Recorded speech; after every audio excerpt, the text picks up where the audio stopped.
All right, welcome everybody. Thank you so much for coming, and thanks especially to our panel for coming today. So just some housekeeping stuff. Tonight we're using a hybrid format. So that means we have attendees both in person here and then also on Zoom. So they're able to see the panelists and then they're able to see the screen as well. If you're watching from home, know that we're using the webinar format, and that means that you can see and hear us, but we cannot see or hear you. It's very spooky. So if you're watching on Zoom, you can submit your questions at any time by entering them on the Q&A feature. You can find this on your Zoom toolbar by clicking on the button that looks like two speech bubbles. If you don't see this button, just click on more or the button with the three dots. On Zoom, we have enabled the live transcription option. So if you'd like to disable the words at the bottom of your screen, just click on the closed captioning button. And if you don't see the button with CC, click on more or the button with the three dots and then pick hide subtitles. In the library, we do have our assisted listening system. So if you'd like to borrow one of these devices, they're on the back table there with Sue.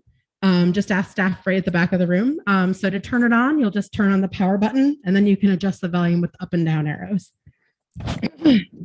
Sorry. Please also just silence your cell phone or other devices. And if you need to take a call, you can step outside into the hallway to do so. Bathrooms are located near the hallway, near the parking lot entrance and on your left. If you need to leave the room at any point during the presentation, please just do so without disturbing your neighbors and just try to make sure that the door is, the same amount of closed behind you. And let's see, a couple of other housekeeping things. So on August 2nd, this Tuesday, we have an iconic Chicago foods program. So you can come and learn about Chicago's rich culinary history. And then something that I think will appeal to a lot of the group in this audience, on the 9th, so Tuesday the 9th, we have a Know Your Civics Challenge. So it's like a game show format to see how well you know the duties and rights of citizenship. It's a lot more fun than it sounds, I promise. The presenter is wonderful. If you're not, a big civics geek, I promise you'll learn something or, impress your neighbors with everything that you know. So please feel free to come and test your knowledge in that game show sort of atmosphere. And now I'm going to pass it on to Jan to introduce the Backyard Caucus. After Jan introduces Backyard Caucus, we'll have times to ask questions of the people who contributed essays to Stories of Race in Elmhurst. Thank you, Jan.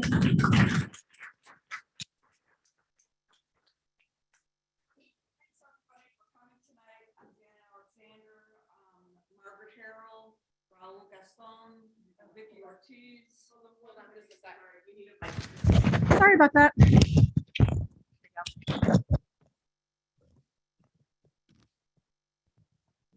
I talking into this? Put it right into your shirt and it should be able to hear you just fine.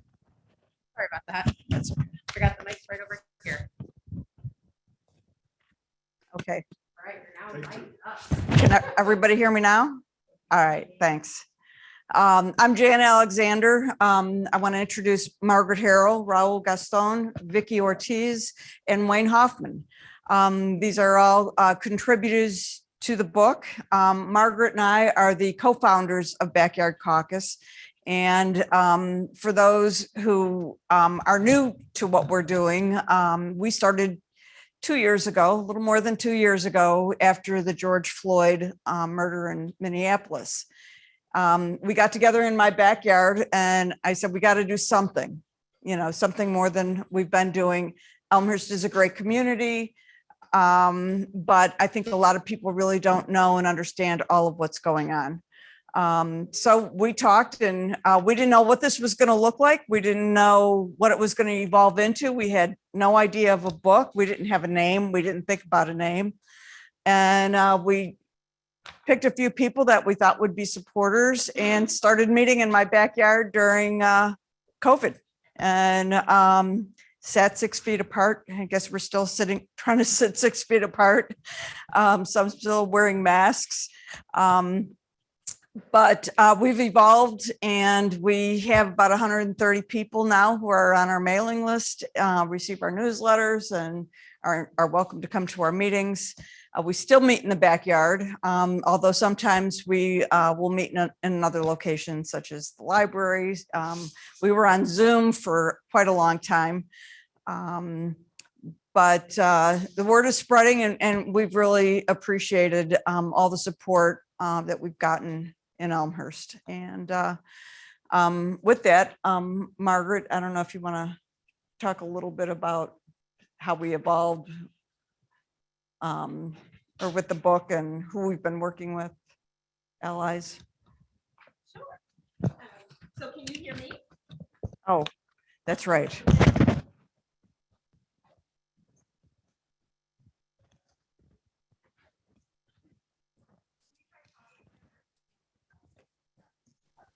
Okay, I was just going to ask if you could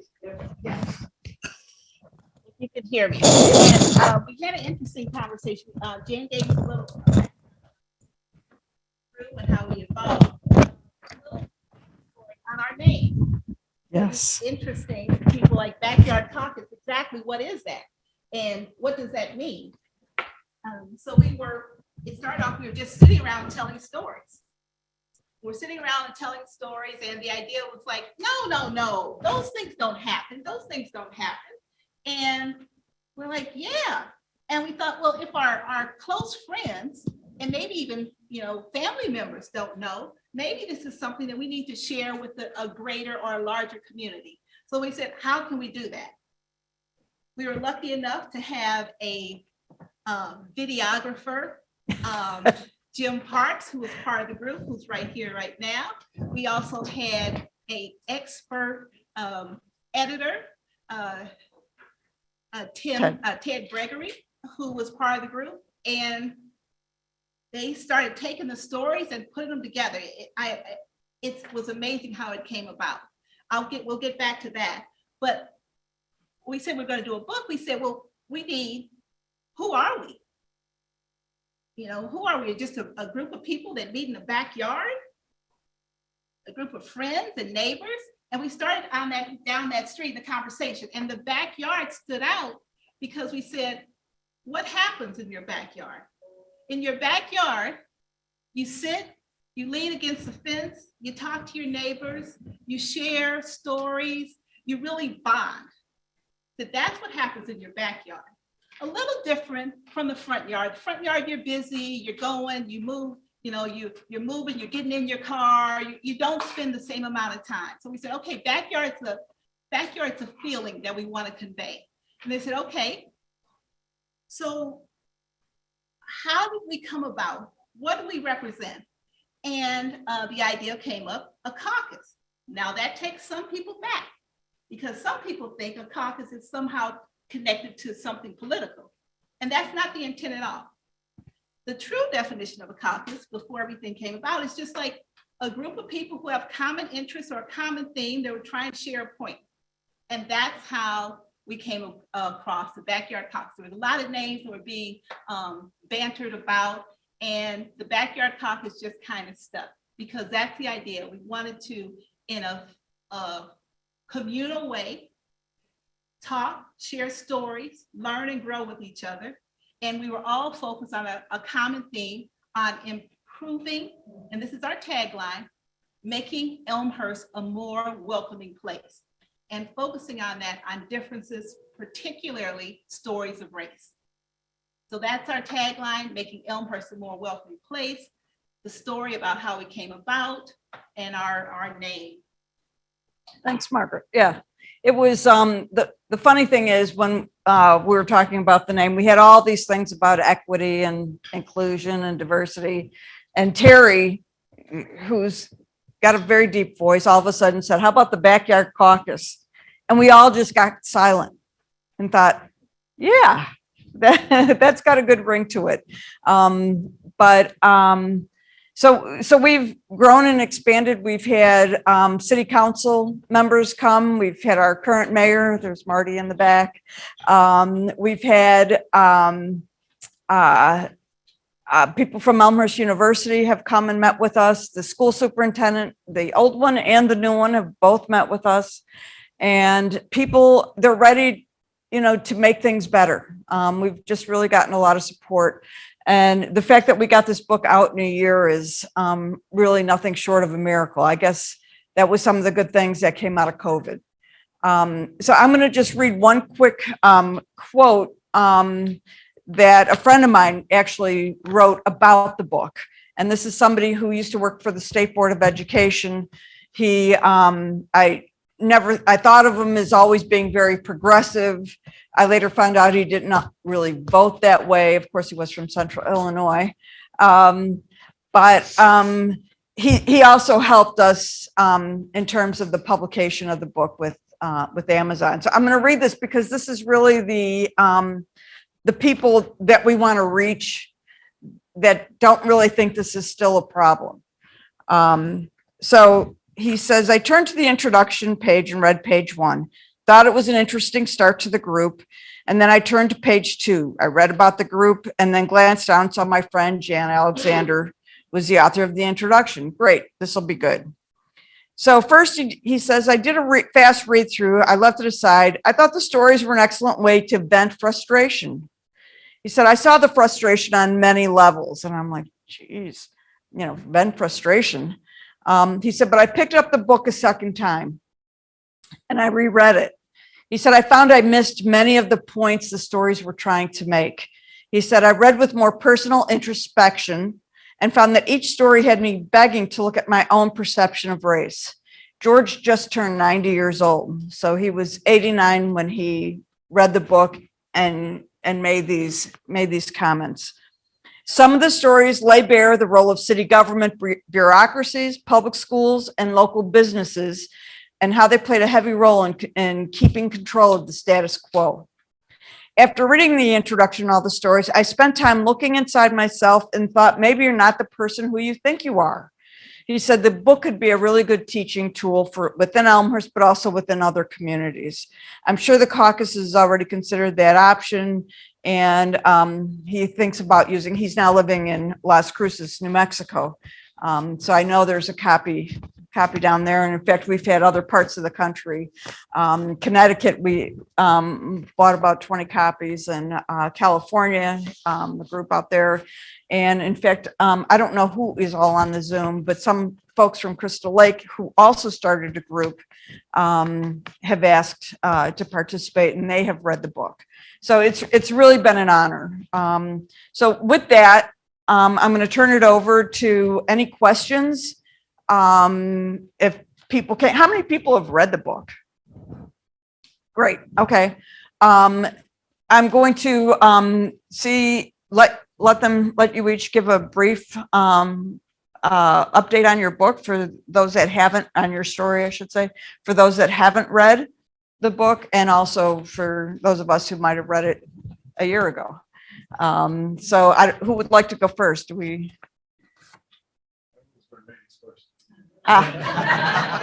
Good. I guess Vicki, you're in. Hi everyone, I'm Vicki Ortiz. I wrote the last essay in the book. I've been a resident in Elmhurst ever since she was born, this little girl in the front row. So that would be 7 years. I'm a former reporter, a longtime reporter at the Chicago Tribune, and I came to Elmhurst because I was at the time living in the city, and my father, I grew up in Downers Grove, Illinois, and my dad was ailing. He was in late stage Alzheimer's. And so I needed a place to be able to get to the city and also to get back to see my parents on weekends. And so Elmhurst just seemed like a place, the right place to go. And then we were sold. We went to the cute downtown. We went, and it didn't take much time at all. So my essay in the book is about the difference between how what my experience was growing up in Downers Grove compared to my little girls, raising them in Elmhurst. And what I really appreciated about the being asked to write in this way, like I said, I was a professional writer and I was writing all the time. But these are our experiences that nobody really asks you about, and they don't just come up in regular conversations. And in fact, so much of my life has been built on trying to forget that these things happen, that it's almost like, it was almost a painful experience to come back and kind of reopen some of those scars that made me who I am. So I was grateful for it. And I talked about in the essay about how the experiences that I have, I really don't think my daughters are going to have in today's Elmhurst or today's DuPage County or today's Illinois. But obviously the impetus for this book shows that there's still a lot of work to be done. Thanks, Vicki. Margaret? Yeah, this There's one a does. microphone that works. Yes. All right, it looks like we'll just be passing this one around, which is not ideal, but sorry about that.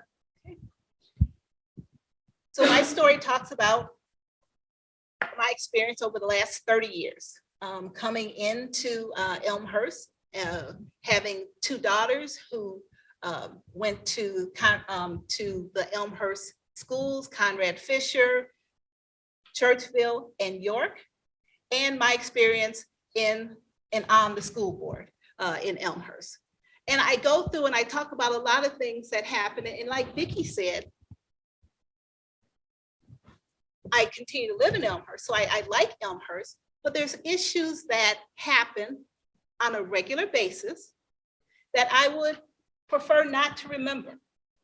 And I think I start off my story by saying the stories that I'm going to share are those ones that I have resolved.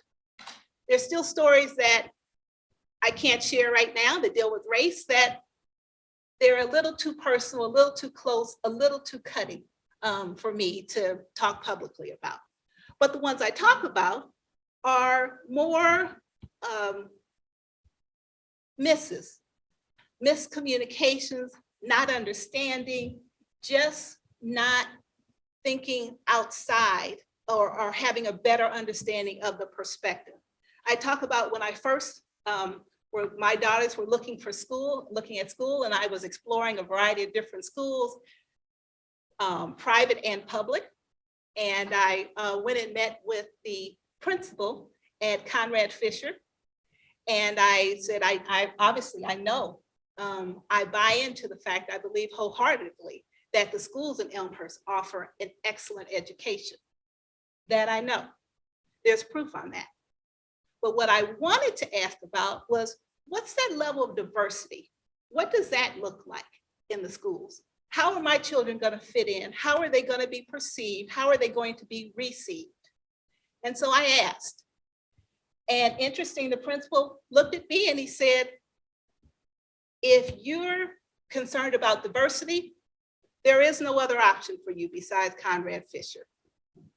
At that point in time, that was the year 2000, said there is no other option.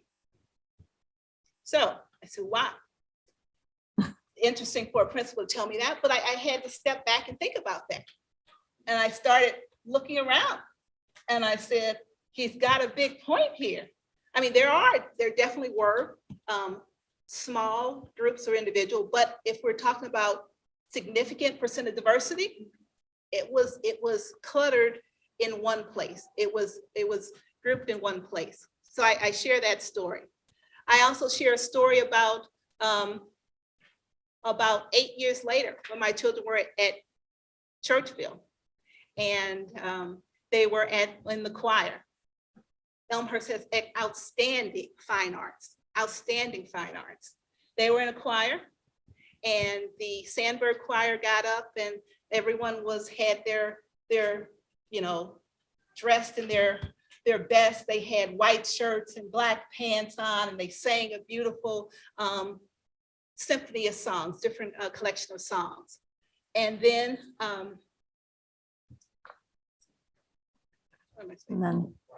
Brian got up and they're even bigger crowd and they sang their songs and it was beautiful again.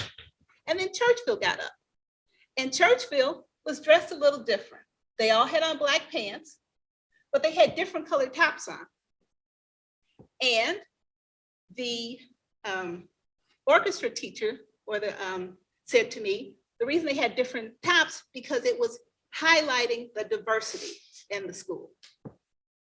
Again, something I thought was a little interesting and very true.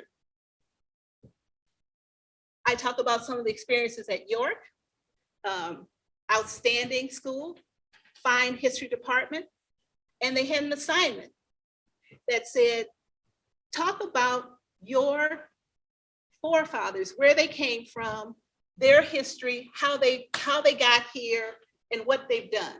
Sounds like a very fine assignment, except if you are from slaves. If your forefathers were slaves, you don't know. You don't know where you came from. You don't have history. You were treated as you were property. You're not recorded anywhere. So to have someone have this standard assignment, it's a miss. Not intentional, but it's a miss. And it made many people, many children feel very uncomfortable because either they couldn't do the assignment or their assignment was weak at best. But why was it weak? So those are some of the stories that I shared on my experiences in Elmhurst. And there were some additional ones, but I'll save some so you can read the book again. Thanks. All right, so we'll pass the microphone down. It's delightful to see so many people here and so many ages, genders, from the young all the way to the more experienced. I didn't call you old, just keep that in mind. But it's great to see all of you here and thank you for coming. My name is Raul Gaston. I've been a resident of Elmhurst since 2006. And what brought me to Elmhurst was honestly, I was a teacher at Urbana Middle School for 9 years. And we wanted to move up into the area. We had just adopted our 2 daughters and wanted to be closer to family. I have a brother in Schaumburg. We grew up in Chicago. My in-laws were in Plainfield and Shorewood area. So Elmhurst just kind of was interesting. And Elmhurst called York High School, put on my application, and Plainfield called me for an interview, and so did York. And I came to Elmhurst and took the job. When I pulled up on campus and I saw the school, I'm like, there's no way I'm getting this job. They're just looking at the building is like, wow, this is a high school? Oh my goodness. And so I applied and I got the job, and I became a Spanish teacher at York High School from 2006 to 2010. I was also the World Language Department chair, as well as volleyball coach. It's just all the things that I enjoyed doing at York, and it's a great school. From there, I eventually moved on to become an assistant principal in Villa Park at a middle school, in Jefferson Middle School, where I'm currently the principal now. And so that's been my journey and why I'm in the area. I stayed right here. My daughters have gone through Lincoln, then moved on to Bryan Middle School, and then to York. My youngest just graduated this year, class of 2022, moving on to NIU in the fall. So we've lived the Elmhurst life. Once we moved, I told my kids and I told my wife that once we get the girls in school, we're staying. Wherever that is, we're going to stick. And that's what we did. We moved a lot when I was younger, and I didn't want that for my girls. I wanted them to experience lifelong friends, and they have them. So that's why we stuck in Elmhurst. We're planning on staying here till I retire and then decide what I'm going to do then. So 7 years, starting a countdown, give or take a few, right? So, but that's where we are and that's where we're here. But yeah, we've had some negative experiences as well as we love Elmhurst. We love the library, the resources that the community offers, the safety of our community. You can walk around at night anytime you want, go to the store, and nobody bothers you. It's a very safe community, and I feel very safe in this community. However, there have been some incidences, and there have been some things that have come up, whether it was as a teacher, seeing it at the school when I taught here as an employee, all the way to a resident in my community, in the neighborhood. I've also seen heroes. I had surgery, and I share that in part of my write-up. I had surgery, and the gentleman across the street from me, Mr. Mike, wonderful young man. I call him young. He gets the joke because he lives with his dad, and he was really old. But a strong Irish accent. I can understand him very well. I could not understand his dad. It was very, very strong. So I needed an interpreter to understand his dad. But really awesome family. And I went ahead, I had surgery, and he came over, took out my trash, mowed my lawn, offered help, would not take a penny for it. Just a kind man. And we have those stories too. People that are willing to do all kinds of things. But I've also had the negative experience, which I share in the write-up, was mowing my lawn. I stopped, I saw a young lady coming with a stroller. And as she approaches, I kind of stopped the lawn and, let her go by. And her comment to me was along the lines of, does the owner know the mess that you're making? And and I just said, you're speaking to him. How can I help you? And her look was in disbelief that a Couldn't 6'5", 400-pound guy owned this house. You know, because I was bigger back then. I lost weight.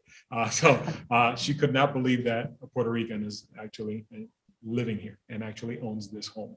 And that was a surprise to me because I never encountered something like that. Most people don't say much to me. When I say when you're 6'5", 400 pounds, not too many people want to take you on. You know, so it's not something I encounter too often. But that one was unusual. And so shared it with my wife, and we were just kind of in disbelief. And then there were a couple of other incidences, my daughters as well. My oldest worked at Overweiss for a little while, and she was one day just working with a couple of kids in there. You know, a lot of teenagers work at Overweiss, and she was working, and a couple of teenagers came in and started chanting "Build the Wall," repeatedly for no reason, just started chanting it. And she was really bothered by that, obviously. And we talked it out. We discussed it. And one, she's not Mexican, she's Puerto Rican. So they don't understand that difference. We were told to go back to Mexico when we were walking in the neighborhood. So things like that have come up and have surfaced. And we always engage in conversation, want to talk it out, want to share. Why do you think that way? And sometimes people engage with me and we'll discuss, and sometimes I can see what they're thinking, but and sometimes I don't, and sometimes they don't want to talk to me, and that's okay. But at least I always offer, and sometimes they just simply walk away. But it's great to see you here, because one thing that I've learned from my own personal experiences, we all have biases. All of us. I have biases. I can share a story that's not in the book. That's a case of bias, and it's my own bias. At my school, where I am principal at, young girl comes in, says, "Can I use the school phone, to call home so she can use her phone?" And I said, "Sure, absolutely." Don't think anything of it. She gets on the phone and starts speaking Czech. What? Czech. Check. Yeah, so she's European, and she starts speaking Czech, and in my mind, it blew me away, because here I am thinking American girl. I'm not thinking another language. I'm not thinking a second language. I'm not thinking any of those things. And I'm like, how could I have missed that, being a second language learner myself? And I totally didn't even equate that this child has a second language, has a different culture, has a completely different background than what I assume is the American child. And that was my bias. And I had to kind of, excuse the pun, check myself, because I was making some assumptions and I was making some generalizations of this child coming in. And I'm like, so tell me a little bit. And I started asking her questions. Tell me, where's your family from? How long have you been here?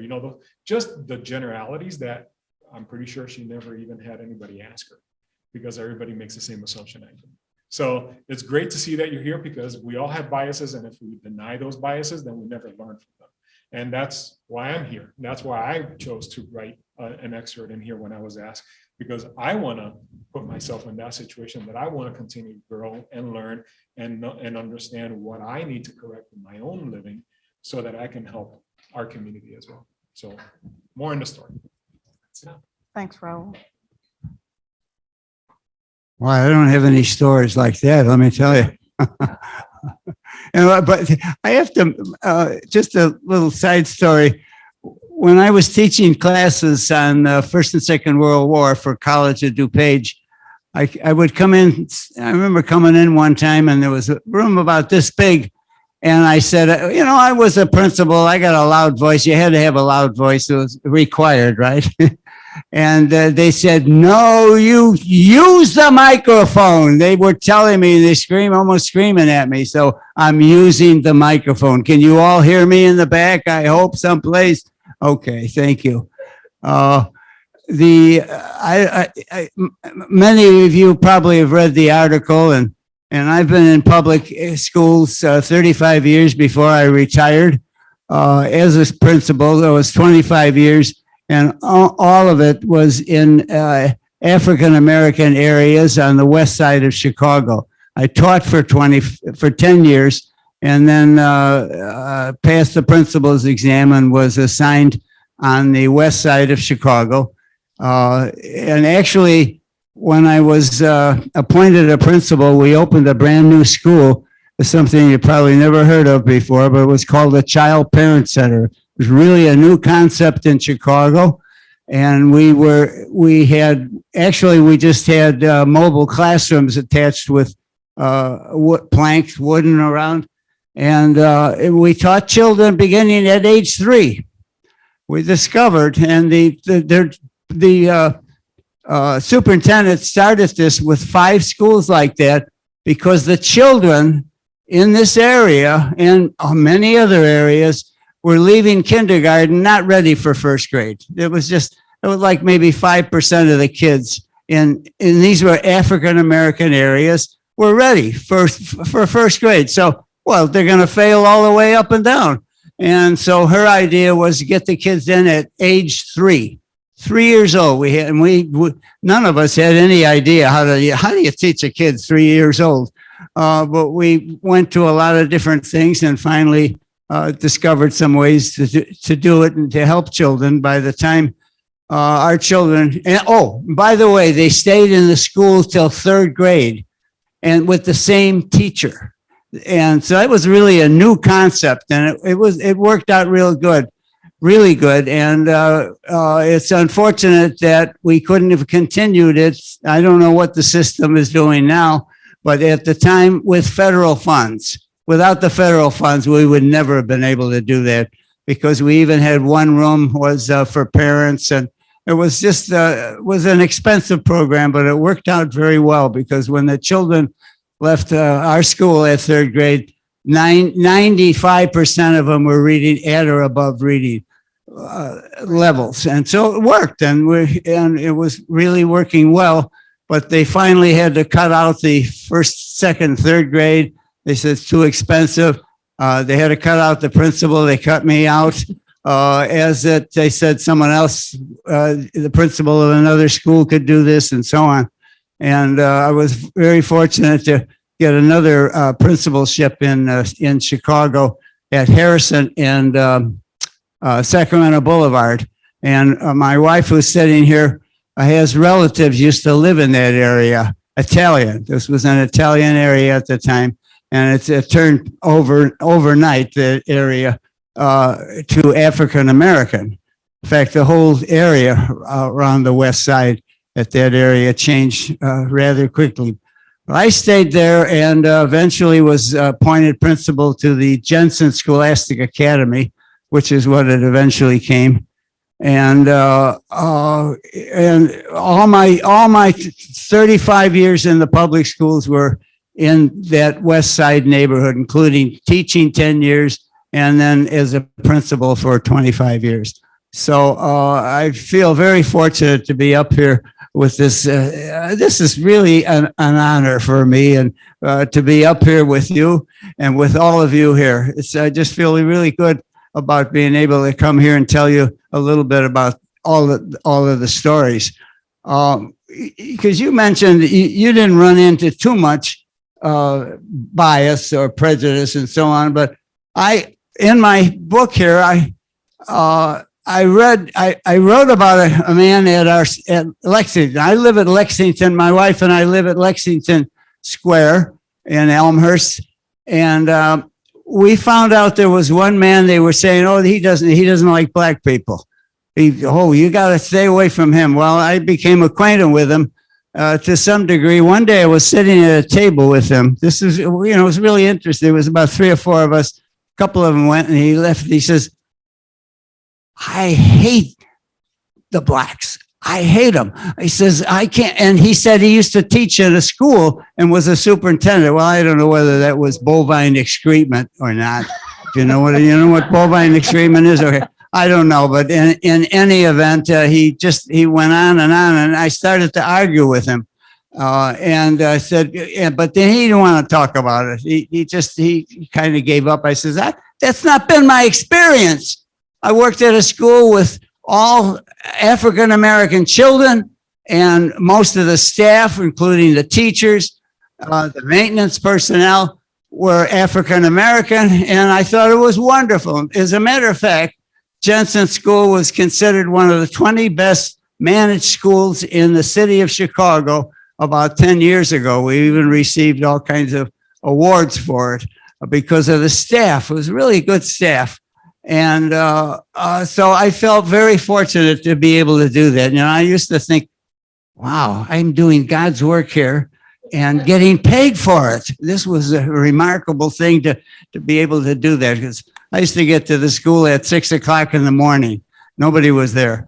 And I always felt safe in that neighborhood. I went on, it was at Harrison and Sacramento, and I always felt safe there. I would have the key to the school, go there on Saturdays and Sundays, and it was a wonderful experience. So I have nothing but good to talk about, and especially my children. They were my children. And I just felt like, in fact, every kid who graduated from that school, boy and girl, at age 3 or kindergarten or 8th grade, I hugged every one of them as they came off the stage, because it was just such a beautiful thing to be with the children and see the success that they were having in the school. By the time I left that school, we had about 95% of the kids who were at or above the national level. So I know it can be done. And it's unfortunate we don't have more federal dollars to continue that type of thing. But anyway, this one person we had at Lexington, and I was talking to the manager today. I said, you know, I have to tell you, we did have this one guy. He just said, I just can't stand colored people. I said, what? You know, and usually people, they don't say anything. No one comes out and visibly says that. And we had a couple of us, there was one other guy. I said, you what? And then we talked about it and started getting into an argument. The story that wound up in here is basically I'm saying, you got to speak up. You got to speak up when you run into something. Let them know that they're wrong, or at least let them know you don't agree with them or something like that. And so I was surprised they gave me that title. That title on there, Speak Up, because I did have other opportunities, and I mentioned in there. I have to tell you, it wasn't just African Americans that we run into prejudice. One of the arguments, or one of the things I put in there, is we had a person go to a church. I can't think of the name. It was right near the other, not Bryan, the other junior high school. And we had a talk by someone who was in the camps. He's Japanese. He was in the camps, and he was telling us, by the way, we golf with a number of people who did that golf too. They were Japanese too. But when we came out after that over, he was talking about Pearl Harbor. And when he got done, we came out, all the cars, were all flat. They took out all the air out of all of the people that were attending it. So I got to guess that he didn't like the idea that we're talking about Pearl Harbor and being in the camps and so on. So it's just not, just not African Americans. You run into prejudice no matter where you go. But in any event, my wife and I have been living here in Elmhurst for many years, and we just feel really good about it. Especially, I wrote in there, I have to tell you, I signed the contract that said, I think I meant to look at it today. I still got it. That said, you have to agree that no blacks or African Americans, I forgot what the term was in the contract for Elmhurst. And I had to sign that. And I said, well, that's all. I know that's all bovine excrement. There's no question about it. That wasn't legal. And we got to get to home. So we knew that was ridiculous, but it was in there. And that was Tom, about 25 years ago when we moved to Elmhurst. I suppose they eventually eliminated it when they thought it's illegal. How stupid to put stuff in there. And I still got the contract that says that. Then that was, I think 1958, was it? 58, 59, when we moved here. Well, Wayne, weren't you involved in the freedom group that started in the 60s? Well, yeah, then a lot of us got together and we decided that we had a small group of people who found that we should be modernizing, so to speak. And we decided we would ask the city council to provide, what's the expression, right to, Redlining? what? Redlining? No, well, they did, I don't know that they had that, but we had to have, we were asking for that something would be put in by the city that say, we are not bad guys or something like, I forgot what it's in here. Some downtown? Yeah, from the city hall. So we, and I was on a commission, it was an actual commission set up by the city hall because we wanted to get that, what's it called? I can't think of the name of it, but that would allow, anyone remember that?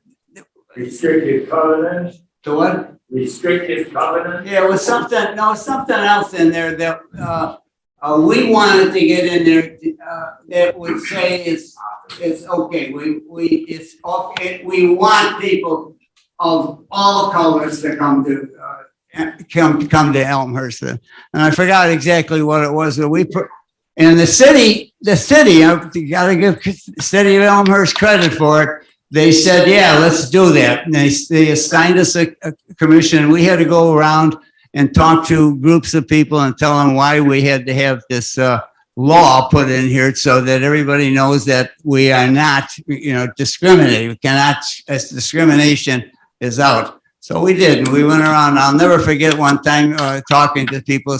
Everybody said, "Oh, our homes are going to be worth less money," and all the usual kind of stuff. And I even had one woman spit at me. Oh, wow, that was a shock. But we were going in and talking to people, trying to convince them that this was a good thing that we were doing. I wish I could think of what it was. You said fair housing ordinance? Yeah, it had a different name though, and I got it in here someplace, and I forgot where it was, but it was for fair housing. It's just. It mentions that in your. Yeah, it's in there someplace where, and the city was in favor of it, so, and we were able to put it across, and eventually we passed that. What was it called? I can't. What's interesting is that this started back in the 60s, and yet in the 90s and the 2000s and the 2015s, there are still people of color being pushed to different parts of town or to different towns and not to our own community. Those are stories. There are a couple of them that are in the book, but there are other stories that have come to our attention. Many who didn't submit stories, who talked about how realtors have pushed them to different parts of town. They didn't know, what the community, why this was, but stuff like that is still going on. Hopefully not as often. And hopefully that will change. As people, I'd love to meet with a group of realtors and share some of these stories to educate. So do people have questions of any of our stories? I'm done. Thanks, Wayne. So just so you know, if folks in the audience ask questions, they're not able to hear it on Zoom. So if you guys can just repeat the question when someone in the audience asks a question. Oh, also, if anyone wants to look at the book that we're all talking about, there are copies back here. And then Jan also has some for sale if you'd prefer to own your own copy. Does anybody have a story that they'd want to share about? It's not working. Oh, it's not working. I just was messing with it for like 10 minutes. Dick, you wrote a I cannot get story. it to behave. Marianne, Jim. It might be. Okay. I changed the batteries just in case. I would say I'm trying to like change the channel, but it doesn't seem to be fixing it. I had lived in Elmhurst 38 years and never Do you know anything else that can be done with it? Navy is a tool. And that occurred to me how Gonna be telling a story. Yeah, and they can repeat it, so people use maybe the other hand mic. Yeah, I think that's what it Thinking is. about just raising your family, and I mean, that was a lot to navigate. And I was shocked at myself because I had never lived in an area that was all white, ever. Yeah. So. And I do want to share just a short story about Dick, who came to our meetings a couple times, and then he sent me an email and he said, Jan, I'm not going to come to the meetings anymore. I just don't know what I have to offer. He said, I wasn't aware of this. I don't really know any Black people. And so I said, that's fine, Dick. I appreciate that you gave us a chance. And 2 weeks later, he wrote back and said, I'd like to come back.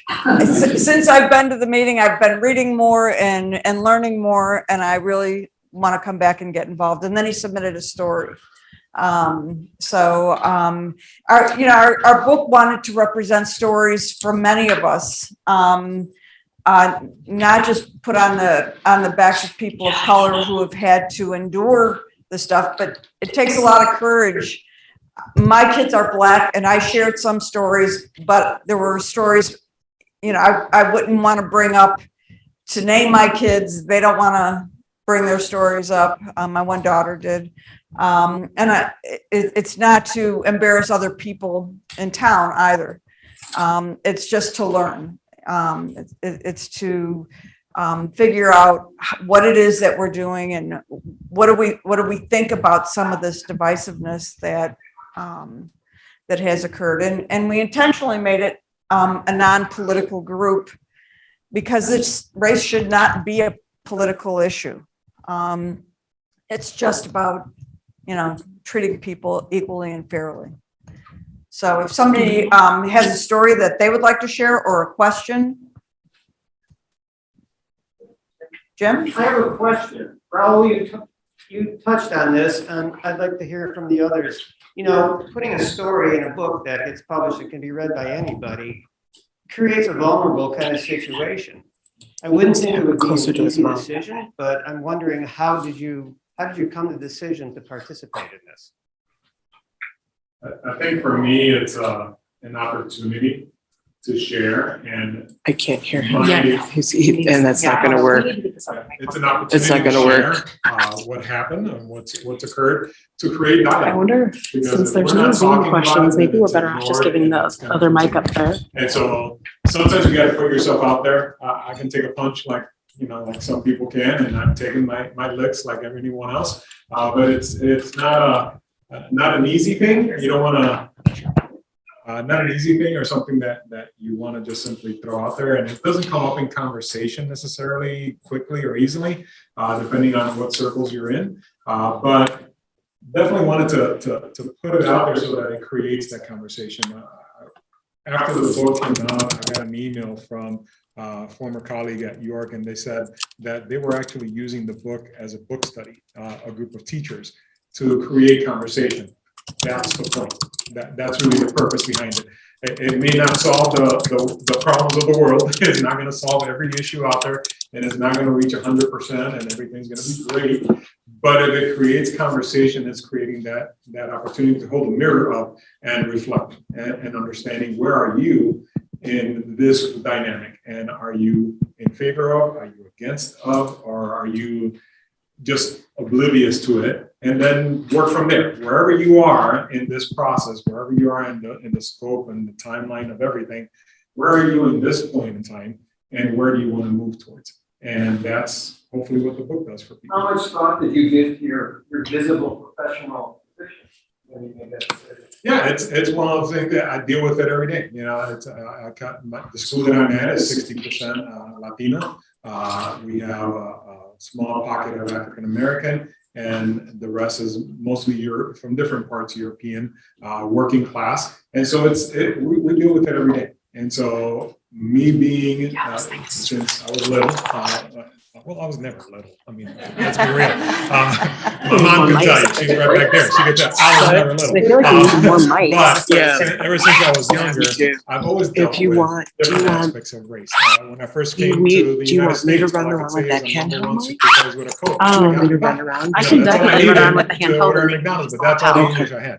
And eventually, here I am speaking a lot more fluently now. So it's a lot of those things are just part of who we are. It's part of our fabric. We deal with it. So coming out and worrying about professionally, it's who I am. It's part of what we do every day. So it wasn't an obstacle. Let's put it that way.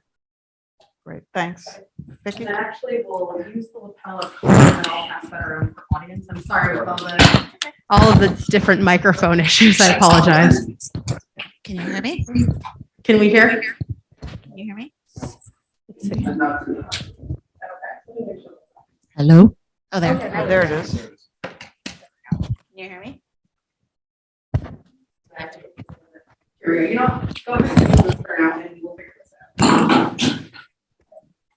So I have two stories that I can share that helps for me to explain what I see as the importance of telling these stories. And the first is just about how even the people that you're walking with, the people in your own family, they might not even know what you're going through.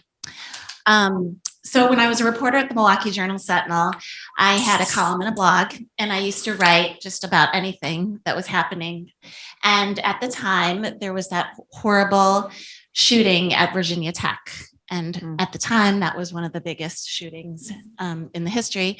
And as the news was unfolding, the suspect who was tried with, or who was charged with killing all these people was Asian American.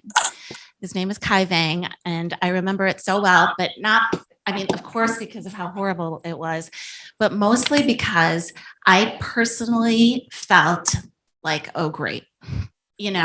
Somebody Asian American has done something horrible. Here's one more reason that people are not going to be nice to me if they weren't going to be nice to me already. And so it inspired, and I just I was sitting at my computer and I wrote a column probably in 45 minutes. And without putting much thought into it, I just went through some of the experiences I had as a kid about being called Vietnamese at sports camp and kids not wanting to talk to me. Or they just came to me so quickly. And I put it out there and I hit send and the phone rings. I told you my dad ultimately had Alzheimer's, but this was when he was still my #1 editor. And the phone rang and he called and was speechless. And he said, I never knew those things happened to you. So that's one reason I think it's worth telling these stories, because even when people are with you, they don't know what you're going through. And then the second example is just simple. I shared this with some of my colleagues. I'm now, I've left the Tribune because sadly, newspapers are not what they used to be, but I'm now a communications director at AARP Illinois. And hi to my friends if you're on Zoom. Yeah. But I shared this, and I've now been working there for 4 years with a team of 14 people. And I shared my essay yesterday and the Zoom link for this. And I will tell you that today, my office, one by one, people came into my office and were telling me stories. One woman was talking about going out to dinner. She's African American, and she was really close with another woman who was German, and she invited another friend, and they went out to dinner, and the friend made a stink about her being there. This was recently. And so, I mean, these are people that I talk to all the time. So it's only in telling these stories, I think, that people feel comfortable to tell their own. And I think the more we can do that, no matter where we're coming from, the better we'll all be. Yes, thanks. Thanks, Vicki. I just looking up now, thank you for that. But what I was looking for was, we were trying to create, which I couldn't think of at the time, we were trying to create an ordinance that would block housing discrimination based on race. There was a lot of, back there in the 60s, there was a lot of towns and so on, places that didn't want that. But we wanted it for Elmhurst, and we eventually got that ordinance that blocked any discrimination, based on anything. Thanks. And even whether you were a Cub fan or a White Sox fan.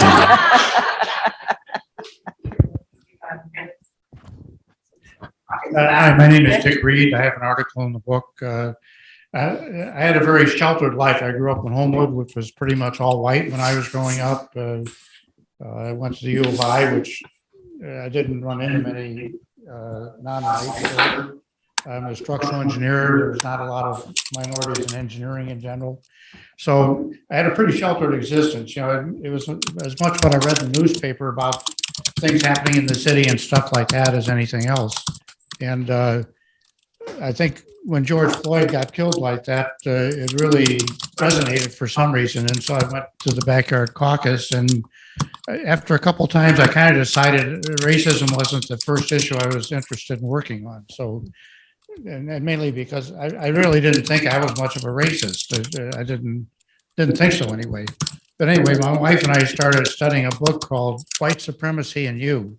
And after reading that for a while, it really pointed out the subtleties of white supremacy and discrimination and stuff, and things you may not even be aware of and stuff. And for me, it's really been a voyage of self-discovery.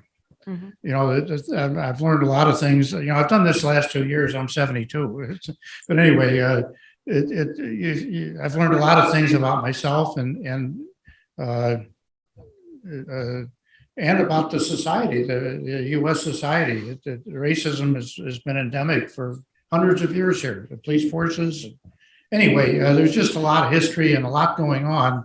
And a big part of that for me was just to start thinking of minorities as individuals as opposed to they, you know, and they're made up of a bunch of people, and you just like whites or whatever, you really can't generalize and as all being the same or anything. And that really made a difference to my frame of thought. So anyway, I know my wife likes to say we had a priest at Mary Queen of Heaven that said he was a recovering racist. And I guess he feels he still is. He's in his 80s or whatever, but it's a never-ending process. So anyway, it's just important. I think a lot of people don't think about it much or don't understand as much where they're coming from, and that's a big part of the process, is to try and introduce new ideas to people, and clearly a lot of people are not going to be very receptive for it, but you might get a few that are, and right. It's small steps kind of. I'm happy to say that we've had more people being receptive than non. Now maybe they haven't, well, they probably don't come to these meetings or these discussions, but sometimes they do. You know, and they want to make a point. There was a group that on social justice issues, and we were talking about education, and he referred to Chicago schools. I spent a lot of time working in Chicago schools over the last 23 years, and talking about, you know, they were garbage, they were this, they were that, and it's all this stuff that it happens in the city. It doesn't happen here. And I finally pointed out to him, because he said, there's no such thing as institutional racism. But okay, well, I'm not going to make that discussion, that argument in this particular discussion. But I did point out to him that the top 2 schools in the state of Illinois are Chicago public schools. They are ranked the best in the state. So, because he even made a comment about, well, there's a black mayor, there's a black superintendent, and there's all these black administrators, and there's still garbage there. And I'm like, no, they've got the best schools in the state, 2 of them at the top of the list. And for then he silenced himself for just a short time. But I felt like in Elmhurst that most people just didn't know that there was more ignorance than hate. I thought that if people knew that community members, like the ones sitting up here at the table, and many of them who submitted stories, if they knew the stories that they had on what has gone on in their lives here in Elmhurst, as professional people in our community, and what they've had to deal with at times in Elmhurst, that they would be appalled. I mean, who wouldn't be? you know, they think that it happens only in Chicago. You know, that's where all the trouble is. It's not here. There's a lot of the small stuff. Now, I have found that there are people who just want to deny. They say, well, that doesn't really, you know, that's one story. One person said, well, these stories aren't that recent.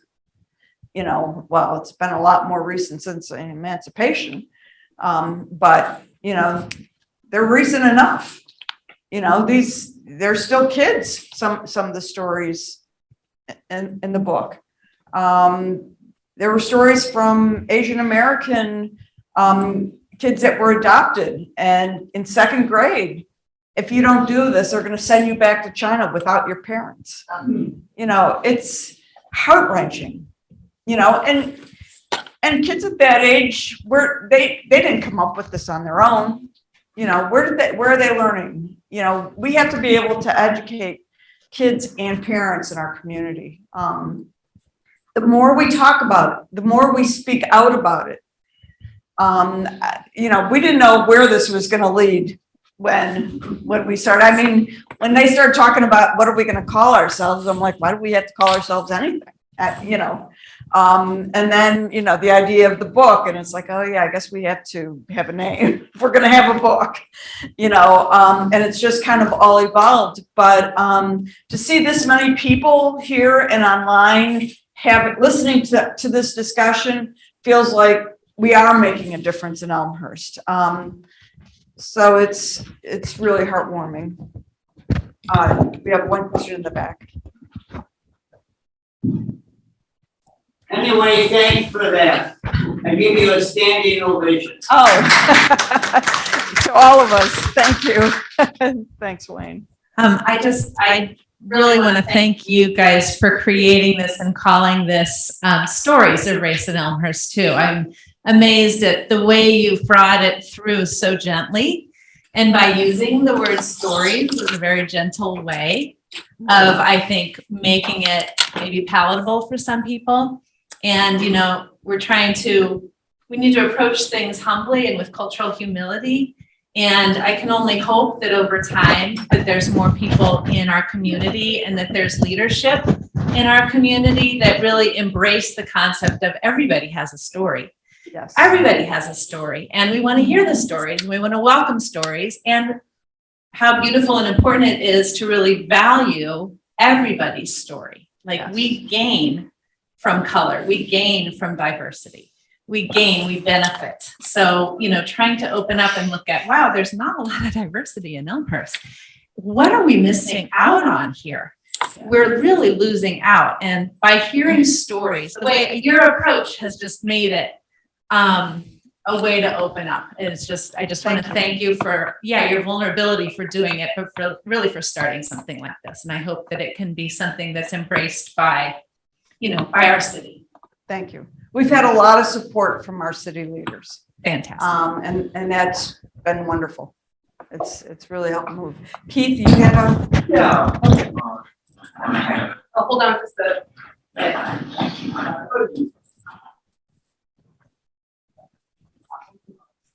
Don't get it too close, okay. And Wayne, you referred to some structural things, specifically fair housing type of things. And Margaret, you talked about the Churchville and Conrad Fisher and good stuff they did there. What I'm wondering is, are there other, I'll call them structural things, that is, whether they laws or getting into the schools or any motion that we as a city can do? Who wants to take that one? Well, there's a lot of things we can do, but some of the things that are occurring, and I will just show you some of the allies that have partnered with us and worked with us on making Elmhurst a better place. Elmhurst Public Library has been with us since the start. I mean, these programs that they're doing and the discussions online have, you have to believe they're making an impact. People are talking about it. The Elmhurst Art Museum has had a freedom housing. They're going to have a Hispanic History Month in September. and have asked us to work with them. In fact, the picture on the book, the director of the art museum took this picture at the rally in Wilder Park and gave us permission to use the book. A board member from the Elmhurst University has, president or chairman of the board there, wrote and supported our book and has been active in our group. The university has been very supportive, and we're looking at trying to solidify some bigger projects more than just discussions that could help educate the community, for teachers, for parents, outside of the school system. The school system is pretty taxed right now. How can we educate, people in our schools and people in our community?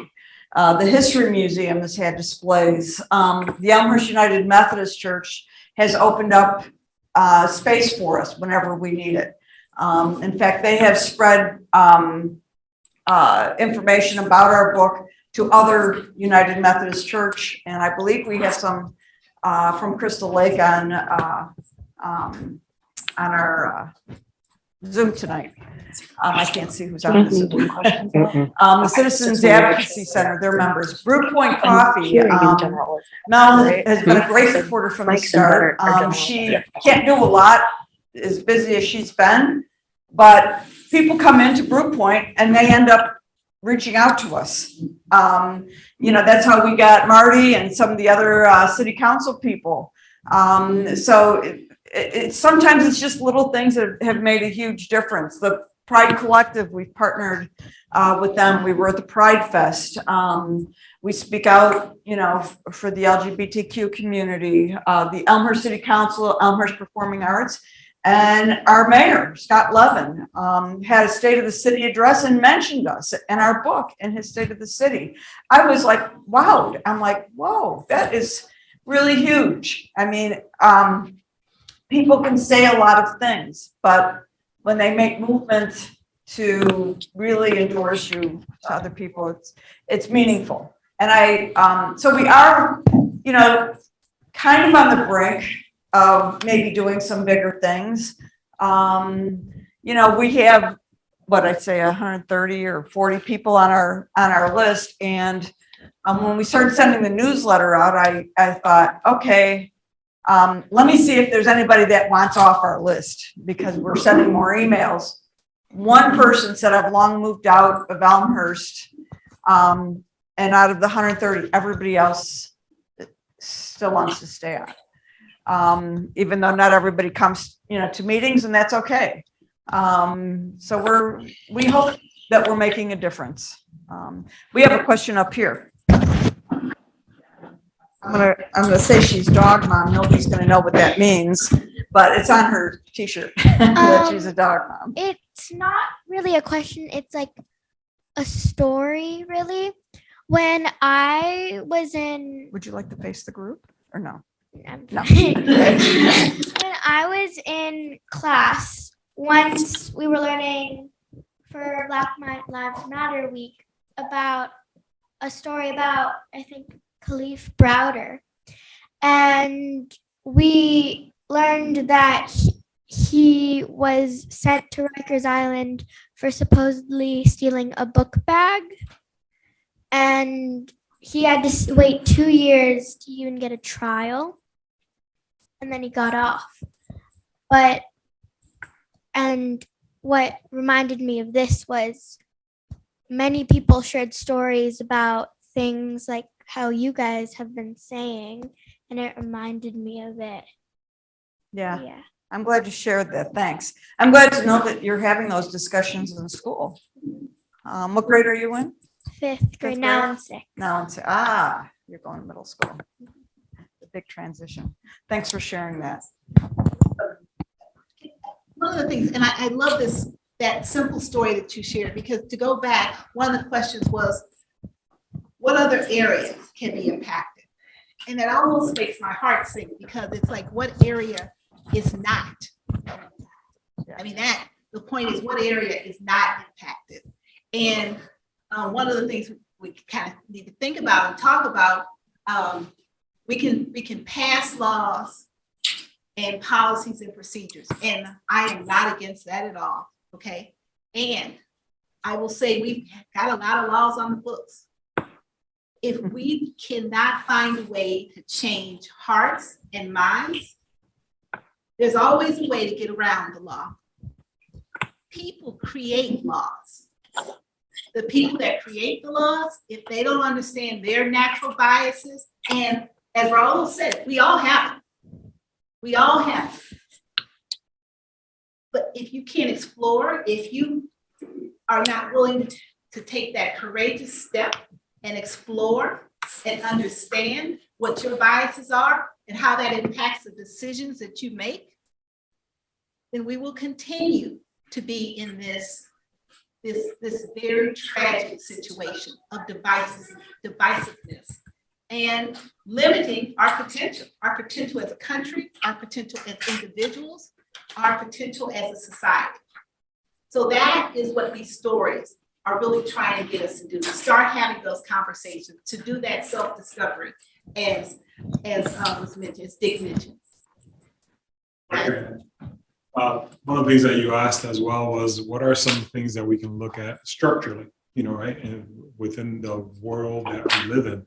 And there's some real simple examples, like when I first started at York, there was very little in Spanish, for example. Although we received students from Bentonville into Churchville and then into York, there was very little information in two languages. And even though we had a population that spoke Spanish, that has changed. There's a lot more now than there was when I was there. And I've seen it, and the quality is better. When I would read some of the stuff in Spanish, I'm like, oh no, that's terrible. I don't even know what that means, because it was just poor. And it's like Google Translate, horrendous. So now it's a lot better, it's better quality, and they know what they're doing. Their forms come in two languages. I remember a photo order form that I got for my daughter, and I read what they wrote in Spanish, and I started fixing it. I started correcting it. And I had all marked up, and I sent it to the photographer and the district office, and I said, this is what you're sending out, and these are all your errors, because they had accents missing, grammatical errors, gender errors. I mean, all kinds of things were wrong. They fixed it the next year. The next year, the form was correct. I'm like, and they didn't fire you. No, at that point I was just a parent. I wasn't even there anymore. But it was just one of those things that those little things that can help bring more people in, because if you can speak my language, you must care. And so that's just small examples, little things, but it can mean a world of difference. In the business world, I went to a bank on the north end, happened to be up there, went to that branch, and I hear the guy speaking Polish, English, and another language. I couldn't tell what it was. In the time that I was sitting there, this man spoke 3 languages, and they had someone else that spoke Spanish at the bank, at the branch. And customers knew that that's where you go, because they speak my language. And so they were able to provide that. And that was at a bank. I'm not going to say which one, or, don't want to share that yet. But you get the idea that those things are provided. I'm very proud that in my time that I was at York, we were to bring in something that's quite unique, and I was able to carry it on to other areas. We had, at the time, if you spoke Spanish, you had to pick up another language, because most universities want 2 years of a foreign language. That's what we called it back then. Now it's world languages, to be more inclusive. But you needed 2 years of something: French, Italian. We had French, Italian, German at the time, Spanish, and Chinese came in. Chinese, I brought it. Oh, Chinese. yeah? But yeah, we were looking at bringing in, I was looking at sign language. We were doing sign language. Some kids are not great with reading and writing. Let's give them some sign language, but that's very expensive, so we couldn't do it. But we studied it, we tried. But when it came to Spanish, the kids that already spoke Spanish or had some Spanish skills, maybe they couldn't read or write it very well, but at least they have some skills. Their choice was to sit in a class, take Spanish and learn hola and adios and uno, dos, tres, which they already know, by the way, right?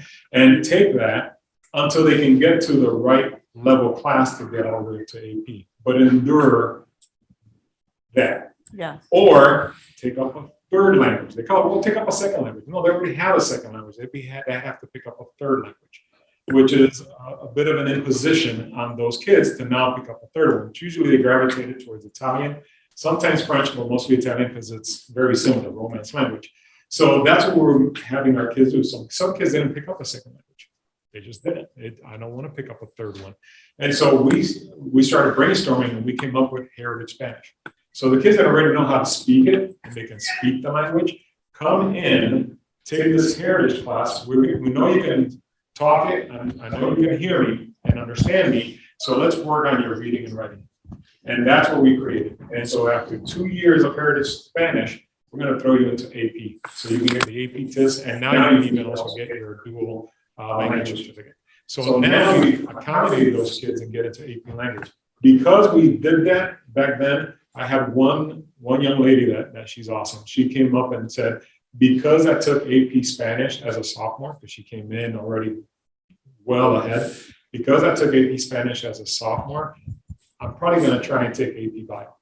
Wow. It opened doors. It opened opportunities. Those are the structures that if we create opportunities and we build them, kids will find avenues, and we will have people walking through those doorways. But if we still keep it to the elitist, the traditional, you always have to do A, B, and C, why? Kids already have some linguistic ability. The AP Spanish class became much richer once some Hispanics were in there. The teacher that taught it told me, I learned some things teaching AP Spanish that I didn't know, and I was teaching incorrectly. Because I said, this is how it is in Mexico. They have these kinds of customs or celebrations. And the kids were raised ahead and said, Northern Mexico, but not Southern Mexico. Mm-hmm. We have different traditions down here. Mm-hmm. Which, by the way, I wouldn't know. I don't Puerto Rico. So, we just don't know until you experience that. So it became that it was the kids in the class that were not Hispanic learned a lot more.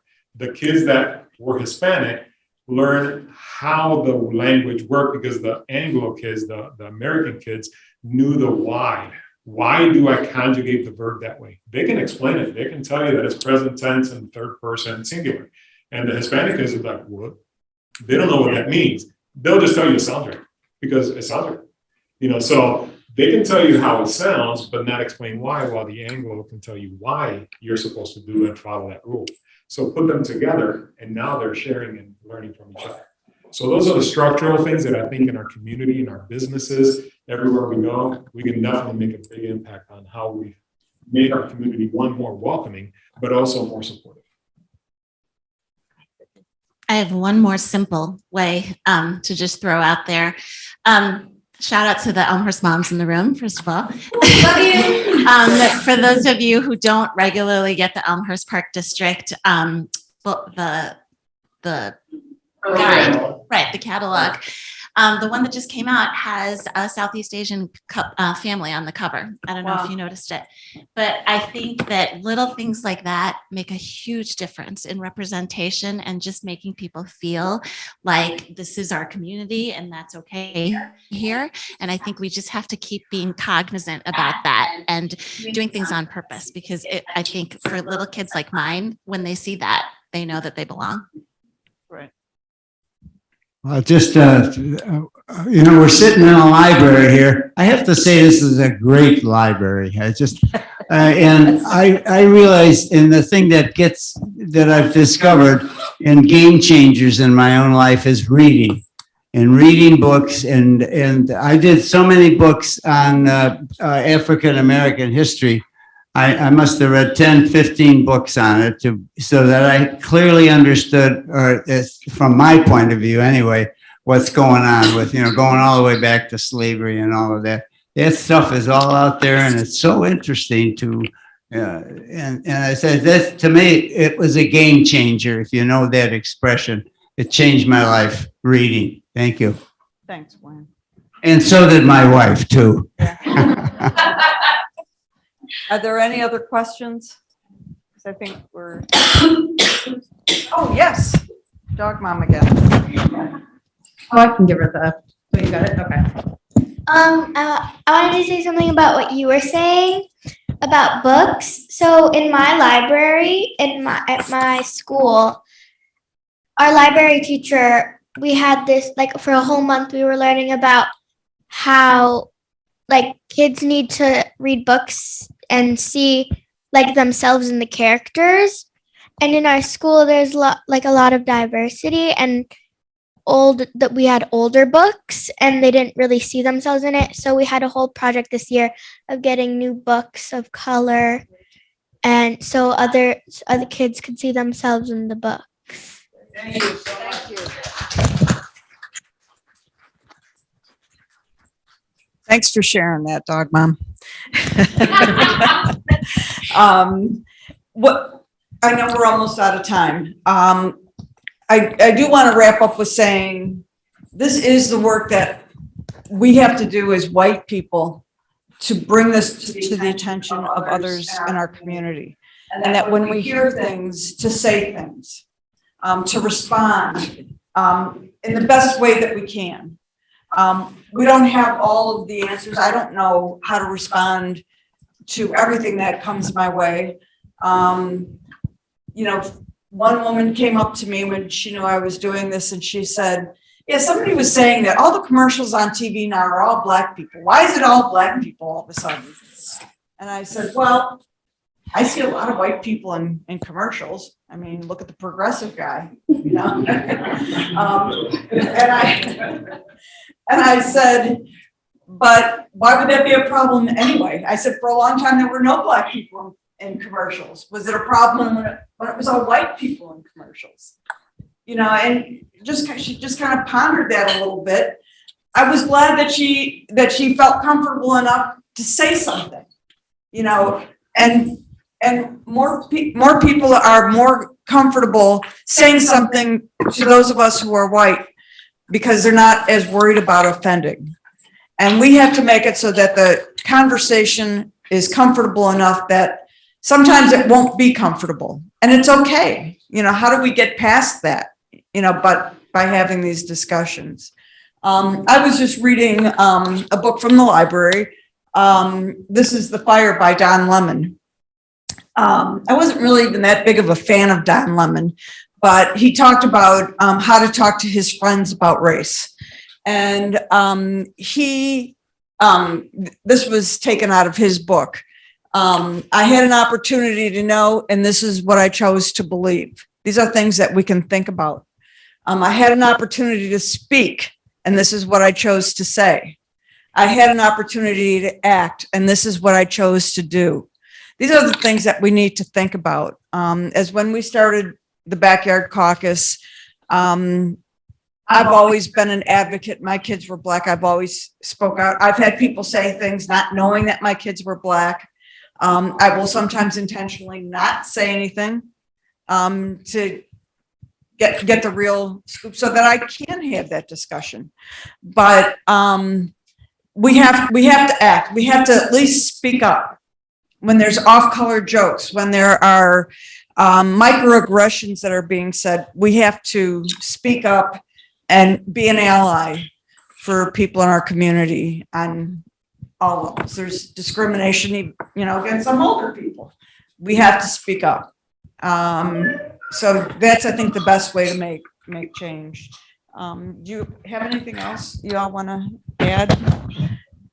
I'll just say thank you. Thank you for listening. Thank you for reading. Thank you for being here and to being open to continue the conversation, because that's really the starting point to make any kind of change or anything. Thanks to the audience. Yes.